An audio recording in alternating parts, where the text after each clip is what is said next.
Tu sais qu'avec leur argent, ils veulent même prendre les femmes d'autrui. Ils sont même de faire des avances aux femmes de leurs propres collègues.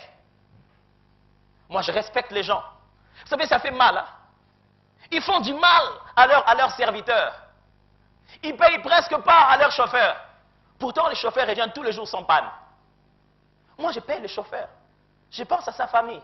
Quand il est malade, je donne même au-delà de ce qui est prévu sur son salaire. Mais c'est ma voiture. Celle qui a des pannes que je ne comprends pas. Moi, je suis bon envers mes serviteurs. Je les aide, même quand ils ne me le demandent pas. Je reviens d'un voyage, ce qui n'est pas un droit, je le leur donne. Mais c'est pourtant moi qui le vole. Mais eux, on a peur de les voler. Ils sont en sécurité plus que nous. Alors, mais c'est quoi cette histoire? Frères et sœurs, une chose peut vous sembler être ce qu'elle est par rapport à la lumière que vous mettez dessus. Asaph, la lumière que tu es en train de jeter sur cette chose te permet de croire, d'avoir l'impression que les méchants prospèrent. Mais ce n'est pas la bonne lumière. Jette une autre lumière, celle de la parole de Dieu. Le psalmiste, lui, il dit dans le psaume 119, le verset 105, vous connaissez. Ta parole est une lampe à mes pieds, une lumière sur mon sentier. Si on place la lumière de la parole de Dieu, on voit que les choses ne sont pas les mêmes. Prenons le texte que nous avons lu, psaume 1 à 6. Heureux l'homme qui ne marche pas selon les conseils des méchants, qui ne s'arrête pas sur la voie de pécheurs, qui ne s'assied pas en compagnie des manqueurs, mais qui trouve son plaisir dans la loi de l'Éternel et qui la médite jour et nuit. Il est comme un arbre planté près d'un courant d'eau qui donne son fruit en sa saison et dont le feuillage de ses flétrit point. Tout ce qu'il fait lui réussit. Ça, c'est une autre lumière. Il n'en est pas ainsi les méchants, ils sont comme la paille que le vent dissipe. Les méchants que je venais de croire qu'ils sont bien installés, mais quand je regarde par rapport à la parole, ils sont comme le vent, ils sont comme la paille que le vent dissipe. Entre nous, soit dit, frères et sœurs, nous ne devons pas juger nos événements d'après ce que nous voyons, mais d'après ce qui est écrit. Car la vérité de la parole s'imposera toujours, même sur votre oncle, même sur votre grand-mère. La vérité de la parole qui est sur vous s'imposera toujours sur votre réalité. J'aime quelque chose qu'il y a dans le psaume que je viens de lire, le psaume 1, dit « Heureux l'homme qui ne marche pas selon les conseils des méchants, qui ne s'arrête pas sur la voie de pécheurs, qui ne s'assied pas en compagnie des moqueurs, mais qui trouve son plaisir dans la loi de l'Éternel. » L'original dit « Qui trouve son plaisir dans l'Éternel et dans sa parole. » Tu ne peux pas trouver le plaisir en Dieu sans trouver plaisir dans sa parole. Tu ne peux pas aimer Dieu plus que sa parole. Tu ne peux pas aimer la parole plus que Dieu. Si tu aimes Dieu, donc tu aimes sa parole. L'une des choses qui fait que nous regardons les situations comme n'importe qui, parce que nous les regardons au taux du jour. Nous regardons d'après l'information et d'après les nouvelles. Je ne regarde pas la vie d'après ce que les informations disent. Je regarde la vie d'après ce que mon maître a dit. Et la suite dit ceci, et qu'il la médite jour et nuit. Il est comme un arbre planté près d'un courant d'eau. Je vais vous dire une chose, le terme là-bas méditer, en français, oui, a un sens. Quand on dit en français méditer, veut dire réfléchir sur ce qu'on a lu. Or, on a la culture juive, il n'y a jamais de lecture mentale. La lecture mentale n'existe pas. Le juif ne lit pas comme ça, sans dire sur ses mots ce qu'il lit. Il lit seulement par la pensée. Le mot qui est là, en bon français, devait dire soliloquer, se parler à soi-même, murmurer sur ses lèvres. Ce que David essaie de dire, il ne essaie pas de dire « Heureux celui qui lit la Bible, c'est celui à la maison qui reste calme ». Non, il dit « Heureux celui qui la médite », qui veut dire qui la déclare jour et nuit, qui la soliloque jour et nuit. Il veut dire le bonheur s'attache non pas à ceux qui mettent la parole dans leur tête, mais à ceux qui la déclarent pour le faire accéder aux dimensions spirituelles. Je ne sais pas si quelqu'un entend de me comprendre. La suite dit ceci, le verbe qui suit là dit, quand on dit il est un arbre comme planté pendant un courant d'eau, le verbe hébreu qui est là-bas ne veut pas premièrement dire être, comme je l'ai déjà expliqué plusieurs fois ici. Ça veut dire devenir. Ça veut dire ceci, il devient comme un arbre planté près d'un courant d'eau, c'est-à-dire c'est la conséquence du fait qu'il déclare la parole de Dieu. Quelle est la conséquence? Il devient comme un arbre. L'original dit transplanté. Veut dire que l'arbre a grandi ailleurs, on l'a déraciné, on l'a transplanté en cet endroit. Frères et sœurs, nous sommes de cette terre, mais nous avons pris nos racines dans un autre royaume. Je ne sais pas si vous comprenez, nous avons été transplantés. Et si ce n'est pas chez nous, j'aime la suite, la Bible dit un arbre transplanté près d'un courant d'eau. L'original dit un arbre transplanté près d'une irrigation. C'est-à-dire quoi? L'eau ne passe pas par là. Mais l'arbre, là où il a été transplanté, l'eau passe ailleurs. On commence à creuser, creuser, creuser, creuser, et l'eau commence à voir la direction qui va jusqu'au vers cet arbre. Ça signifie ceci, celui qui prend la parole de Dieu, qui la déclare dans sa bouche, s'est fait une irrigation de choses d'en haut pour qu'il devienne une vie réelle en lui. Je répète ça comme ceci. Lorsque la parole de Dieu est seulement lue, elle reste en logos, c'est-à-dire une pensée de Dieu. Une pensée qui est dans la tête, une révélation de Dieu, de sa volonté, mais qui n'est qu'une pensée. Dieu n'aime pas que nous nous limitons au logos, que nous puissions lire et ça reste dans notre raisonnement. Il y a une autre façon de rendre la parole de Dieu vie, ça s'appelle le réma. Le réma, c'est le fait que la même parole soit redite par la même personne, non pas écrite, mais aujourd'hui et maintenant.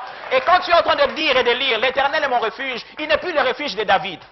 Mais quand tu lis ça dans la tête, tu penses, j'aimerais vous faire comprendre cela. Quand cela ne sort pas encore de ta bouche, ça reste dans ta tête, ça reste un simple logos. Ça reste la connaissance selon laquelle l'Éternel est le refuge de David. Mais David dit, non, non, non, ne fais pas ça. Dis-le sur tes bouches. Quand tu dis ça sur ta bouche, ce n'est plus l'Éternel est le refuge de David. Tu seras obligé de lire, l'Éternel est mon refuge à moi. Ce qui fait que la parole n'est plus une histoire, c'est déjà une actualité d'aujourd'hui. L'une des choses qui fait que nous regardons notre problème comme s'il était si grand, si bizarre, c'est le fait que nous n'utilisons pas la parole de Dieu.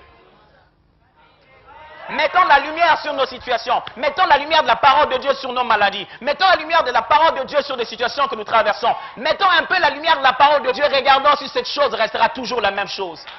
Illusion d'optique. Ce que tu vois là, ce n'est pas ça. Élève la parole de Dieu, tu vas voir comment ça va disparaître. Dieu essaie de dire aux enfants d'Israël, il leur dit, oh bon, mon rien. Les Égyptiens que vous voyez là, aïe, aïe, aïe, aïe. Les Égyptiens que vous voyez là, les Égyptiens que vous voyez là, un jour David était devant Goliath. Quand il a vu Goliath, tout le monde l'appelait Philistin. Parce qu'il était habillé comme les Philistins, il avait l'allure des Philistins, il était dans l'armée des Philistins. Lui, il regarde, il dit, mais c'est pas ce que la parole dit. C'est pas ce que l'Alliance dit. L'Alliance l'appelle incirconcis. J'aimerais vous dire une chose, quand vous mettez la lumière sur votre problème, vous allez remarquer sa faiblesse. Illusion d'optique. Ce que tu vois là, ce n'est pas ça. Ce que tu vois là, ce n'est pas ça. C'est simplement parce que tu négliges la parole de Dieu. Si tu savais ce que la parole a dit, si tu savais ce qui est écrit, tu n'allais pas te mettre à pleurer devant quelque chose qui a déjà été vaincu. Si tu savais ce que la Bible déclare, tu n'allais pas te mettre à gémir devant un adversaire qui a peur de toi. Si tu savais ce qui est déjà écrit, illusion d'optique, ce n'est pas ça. Mets-y un peu de la lumière de la parole et tu verras. Si c'est à la lumière de la coutume, oh, mais coutumièrement, c'est un sacrilège. Oh, oh, oh, je m'en fous. Je ne suis pas né ni du sang, ni de la volonté de l'homme, ni de la volonté humaine. J'ai été greffé dans la... Oh là là, j'ai été greffé dans la promesse d'Abraham. J'ai été greffé dans la promesse d'Abraham. Ils ont dit dans leur famille, ah, bon, baba la rabalouba, je m'en fous. Je ne suis plus de la race des balouba. Je suis entré dans la promesse d'Abraham. J'ai d'autres racines. Je n'ai plus les simples racines de mon sang et de mon nom. J'ai d'autres racines qui viennent de plus loin. Abraham, par toi, toutes les nations seront bénies. Il y a des gens qui ont peur. Ah, n'a frappé d'aveuglement. Ne commence pas par ça. Ne commence pas par ça. Si tu sais que tu n'es plus mongo, que ça n'a plus rien à voir avec cette histoire-là, qu'à tous ceux qui l'ont reçu, leur a donné le pouvoir de devenir enfants de Dieu. Mets cette lumière sur là, tu verras que ce n'est qu'une illusion d'optique. Ce que tu vois là, ce n'est pas ça.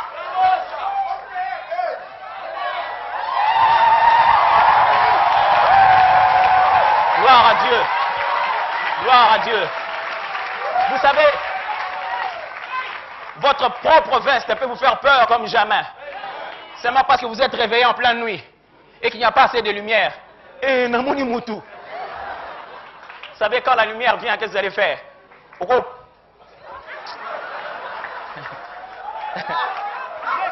Illusion d'optique. Ce n'est pas vrai. Vous savez que si vous êtes dans un coin et qu'il y a une petite souris comme ça, et que la lumière vient de l'autre côté, vous verrez son ombre en grand sur le mur. Illusion d'optique. Ce n'est qu'une petite souris. Ramène la lumière de l'autre côté. Braque la lumière sur la souris. Tu te rendras compte. Ce n'est qu'une souris. Ce matin, Dieu aimerait que tu arrêtes ces illusions. Mets-y la lumière de la parole. Ça n'a rien à voir avec ce qu'ils sont en train de dire, le conjoncture actuelle ou quoi que ce soit. Mets-y ce que la parole dit. Dis-moi, je sais qu'il est écrit. La deuxième des choses dans l'illusion d'optique, qui est très importante, après la lumière, c'est l'œil. Notre œil Quand l'œil regarde, il y a une partie transparente qui commence d'abord par accueillir l'information, cette partie transparente que vous voyez là, les cornets et les cristallins. Ça commence à accueillir les informations, commencer petit à petit à les cadrer avant que nous puissions réellement les agrandir ou les diminuer, parce que l'œil peut faire ça aussi. Frères et sœurs, nos yeux, de quel côté nous regardons? Vous savez, le psaume 73 nous révèle quelque chose d'Asaph.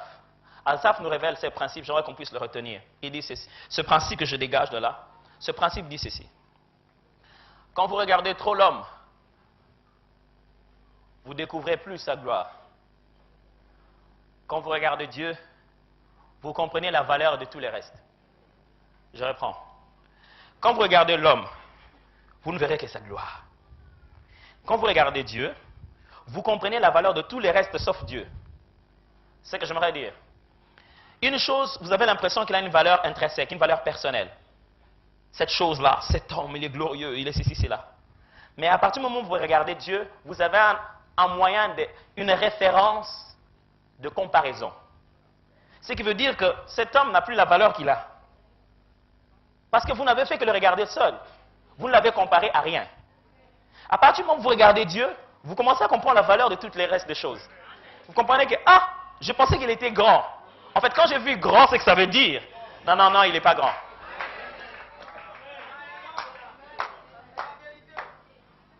Quand vous êtes fixé dans votre situation, vous aurez l'impression qu'il est grand. Généralement, quand on regarde trop une chose, on finit par s'habituer. À force de regarder Goliath se réveiller chaque matin, s'élever les gens étaient habitués qu'ils étaient les plus géants et les plus forts. À force de regarder ton problème, tu établis une relation avec elle. C'est mon problème. C'est mon problème. À force de regarder ton problème, tu établis une relation avec lui. Tu dis, bah, ce problème est grand et donc moi je suis petit. À force de regarder les hommes, le psalmiste dit, j'ai pris un moment pour réfléchir sur cela. Plus je réfléchissais, plus c'est devenu mal.